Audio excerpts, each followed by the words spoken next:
there's this idea in Jungian psychology called the circumambulation. And Jung had this idea that you had a potential future self, which would be in potential everything that you could be. And that it manifests itself moment to moment in your present life by making you interested in things.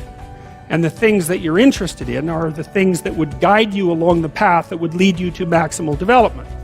Now, it sounds like a metaphysical idea or a mystical idea even, but it's not. It's not. It's a really profoundly biological idea. The idea is something like, well, you're set up so that you're automatically interested in those things that would fully expand you as a well-adapted creature. Well, like, there's nothing radical about that idea.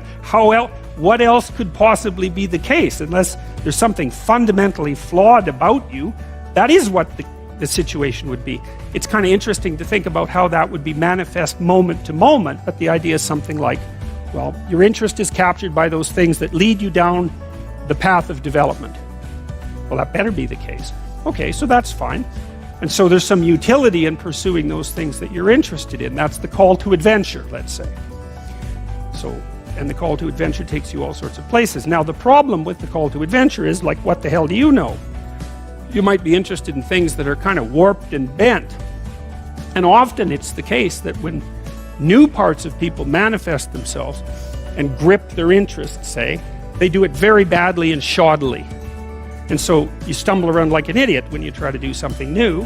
That's why the fool is the precursor to the savior from the symbolic perspectives, because you have to be a fool before you can be a master, and if you're not willing to be a fool, then you can't be a master. So you're gonna, it's an error-ridden process, and that's also laid out in the Old Testament stories, because the first thing that happens to all these patriarchal figures when God kicks them out of their father's house when they're like 84 is that they run into all sorts of trouble, and some of it's social and some of it's natural and some of it's a consequence of their own moral inadequacy.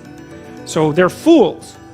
But the thing that's so interesting is that despite the fact that they're fools, they're still supposed to go on the adventure, and that they're capable of learning enough as a consequence of moving forward on the adventure so that they straighten themselves out across time. And so it's something like this. So this circumambulation that Jung talked about was this continual, we'll return to this continual circling in some sense of who you could be. You might notice, for example, that there are themes in your life. You know, when you go back across your experiences, you see you kind of have your typical experience that sort of repeats itself. And there might be variation on it, like a musical theme, but it's like you're circling yourself and getting closer to yourself as you move across time. That's the circumambulation. Now, remember that for a sec, because we'll go back to it. Okay, so imagine that something glimmers before you. It's an interest that's dawning, and you decide, well, first of all, you're paralyzed. You think, well, how do I know if I should pursue that? It's probably a stupid idea.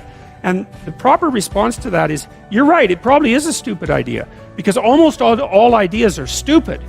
And so the probability that as you move forward on your adventure that you're going to get it right the first time is zero. It's just not going to happen. And so then you might think, well, maybe I'll just wait around until I get the right idea, and which people do, right? So they're like 40-year-old, 13-year-olds, which is not a good idea. And so they wait around until it's waiting for Godot, until they finally got it right. But the problem is you're too stupid to know when you've got it right. So waiting around isn't going to help, because even if the perfect opportunity manifested itself to you in your incomplete form, the probability that you would recognize it as the perfect opportunity is zero. You might even think it's the worst possible idea that you've ever heard of anywhere. Highly likely, highly likely. So you have, Nietzsche called that a will to stupidity, which I really liked. So, because he thought of stupidity as being it, you know, it's you have to take it into account fundamentally and work with it. And so you can take these tentative steps on your pathway to destiny, and you can assume that you're going to do it badly. And that's really useful, because you don't have to beat yourself up. It's pretty easy to do it badly.